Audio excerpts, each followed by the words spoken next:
É isso mesmo, teremos anime de Jujutsu Kaisen no canal.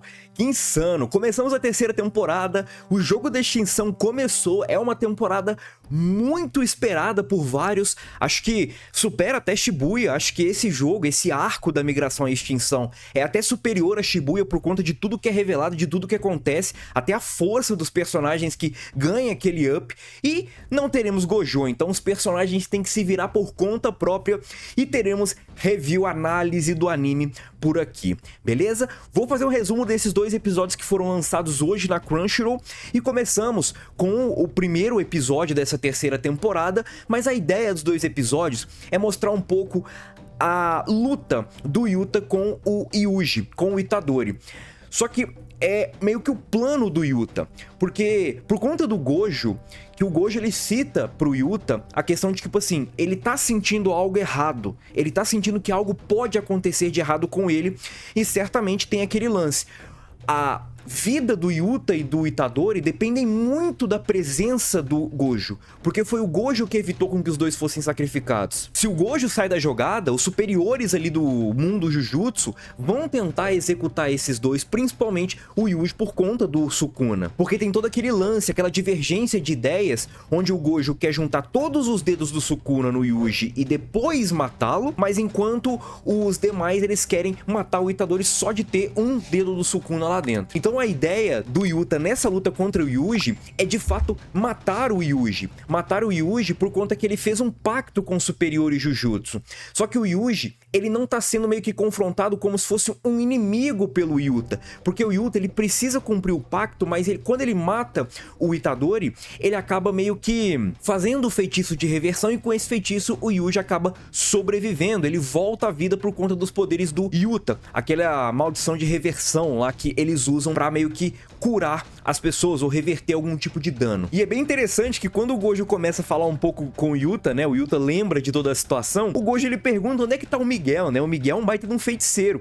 E o Yuta fala que o Miguel não quer ver o Gojo, né, por que será que o Miguel não quer ver o Gojo, né? Não sei por que será que o Miguel não quer ver o Gojo. Será que é porque o Gojo enfiou a mão na cara dele várias vezes? Temos também outro destaque nesses episódios, que é o clã Zenin, né? E o Naoya aparecendo. Naoya, que é o atual líder depois da morte do Naobito. E a gente já começa a ver um pouco da podridão do clã Zenin. O porquê que ele é um clã nojento, desprezível. É um clã muito poderoso, muito influente, mas é um clã extremamente podre, nojento, e nós temos um pouco do patriarcado sendo mostrado nesse episódio. Mas isso daí é papo para outros canais, não vou falar disso por aqui, mas nós temos o Naobito ali deixando uma carta e o camarada ali com quem ele deixou a carta vai ler a carta ali junto dos demais pilares do clã Zenin, principalmente o Naoya, que acaba assumindo o posto pós-morte do Naobito em Shibuya. A ideia é que, beleza, o Naoya vai ser o líder e tudo mais, tem ali os outros camaradas, mas com a ausência do Gojo, todas as posses do clã Zenin vão ficar com o Megumi, por conta do acordo que eles fizeram com Toji e tudo mais. Só que nisso, o Naoya ele fica muito bolado, ele fica muito puto e ele vai atrás do Megumi. Na verdade ele vai atrás do Itadori, porque o Megumi está procurando o Itadori. Então se ele acha o Itadori, ele entende que vai achar o Megumi também. E é com o Megumi que ele quer bater um lero. O Megumi ele não encontra, mas ele encontra o Itadori. E inicialmente o Naoya dá uma surra no Itadori com aquele lance dos frames que ele tem ali para se movimentar. O poder ali do clã Zenin tem esse lance ali dos frames. O Naoya também ele fala sobre a Maki e sobre a Mai, né?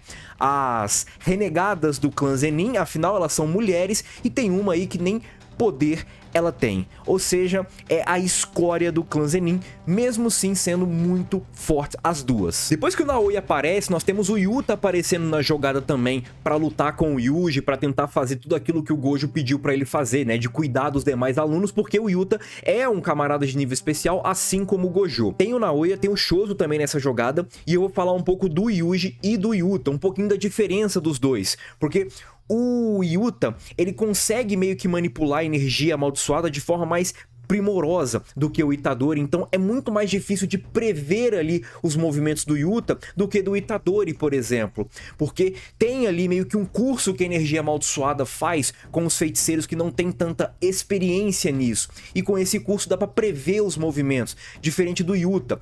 E o Yuta, ele consegue meio que causar golpes decisivos com todos os membros dele, inclusive a espada. Ele consegue causar com os dois braços, com as pernas e até mesmo com a espada. E ele não é forte naturalmente, ele usa a energia amaldiçoada para se fortalecer, e os golpes do Yuta são devastadores. E o Yuta, vale pontuar, que ele tem uma fonte de energia amaldiçoada gigantesca, até mesmo maior do que a energia do Gojo, tanto que quando ele aparece, a galera assemelha o ki dele, a presença dele com o Gojo Satoru, mas não, é algo muito mais assustador. A questão é que o Gojo tem os 6 olhos, o que talvez evite essa drenagem dessa energia. A fonte de energia do Yuta é muito grande, mas ela acaba. A do Gojo é menor do que do Yuta, mas ela não acaba por conta dos 6 olhos. E certamente toda essa capacidade de experiência que o Yuta tem, até mesmo de quantidade de energia amaldiçoada que o Yuta tem, e a Rika também, que deu um abração no Itadori, o Yuta consegue vencer o Yuji e depois conta toda a estratégia ali dele quando o Yuji revive. Enquanto isso, nós temos Naoya lutando contra o Chozo. O Naoya acaba dando uma coça no Chozo. O Chozo tem dificuldade, muita dificuldade ali contra o Naoya, porque o Naoya, ele é um cuzão, ele é um babaca, mas ele é muito poderoso. Só que o Chozo, ele começa a usar o sangue dele, o feitiço de sangue dele, pra começar a aprimorar um pouco mais a visão, pra ele conseguir enxergar os frames ali do Naoya. E também vale pontuar que o Chozo, por mais que ele seja humano e metade maldição, ele tem o lance de não morrer sangrando igual um humano, justamente por conta que ele é um híbrido. E pra ele morrer meio que assim de sangue, ou perdendo sangue, ele tem que perder toda a energia amaldiçoada dele. E graças a isso, mesmo sangrando e mesmo perdendo muito sangue, o Chozo, ele consegue inundar o túnel ali onde os dois estão lutando, e ele meio que coagula o sangue nos pés ali do Naoya, onde entrou ali no Naoya, e atrasa, retarda um pouco os movimentos do Naoya.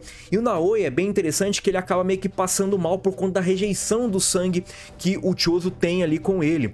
E acaba meio que talvez sendo curado pelo Yuta, e o Yuta abre ali talvez uma proposta. Ó, eu te curo, mas você só reporta ali pros superiores que o Itadori tá morto, né? Porque o Yuta tem todo esse lance ali de tentar ludibriar os superiores por conta do Gojo. Ele até fala, porque o Gojo é importante pra mim e vocês são importantes pro Gojo, então meio que ele vai auxiliá-lo com certeza, mesmo talvez nem conhecendo o Itadori, ou até o fato do Itadori ser o hospedeiro do Sukuna.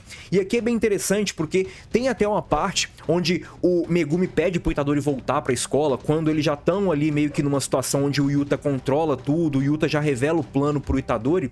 O Megumi, ele encontra o Itadori e pede pra ele voltar, porque o Itadori não quer voltar, porque ele sabe que pode causar problemas, e ele sabe que o Sukuna, ele tá tentando planejar algo com o Megumi, provavelmente algo ruim com o Megumi, e o Megumi pode ter problemas quanto a isso, e com certeza o Itadori não quer essa proximidade dos demais colegas. E também ele corre o risco de ser executado, afinal o Gojo não está mais ali por conta do reino da prisão que o Noritoshi teve ali, prendeu ele na última temporada em Shibuya.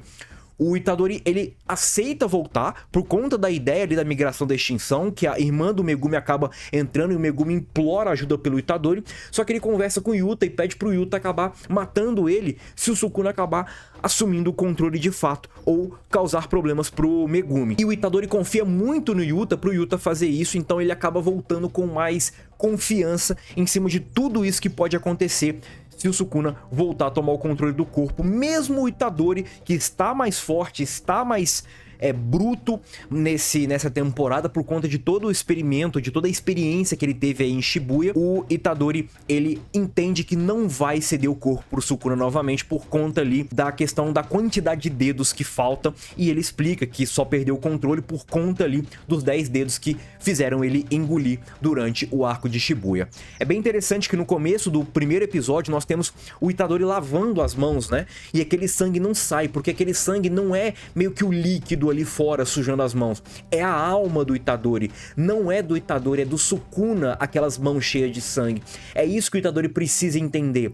O Itadori, ele se culpa porque na visão dele era para ele ter conseguido controlar o Sukuna, mas certamente quando você tem aquele impacto de 10 dedos amaldiçoados de uma vez só, fica um pouquinho mais complicado. E aquelas mãos sanguinárias, aquelas mãos sangrentas são do Sukuna e não do Itadori. A questão é que o Itadori quer lavar aquelas mãos, porque ele se culpa bastante quanto a isso, mas não consegue porque ele precisa entender que aquilo ali não é dele, é do Sukuna, e por isso que tem toda essa resistência dele de retornar para a escola. O Itadori volta para a escola, lá ele encontra a Maki, lá ele encontra os demais alunos, e todos os alunos ali, o Chozo, o Megumi, a Maki e companhia, vão ali procurar a tumba estelar para falar com o Tengen. Por que eles querem falar com o Tengen? Para tentar liberar o reino da prisão sem precisar da chave principal.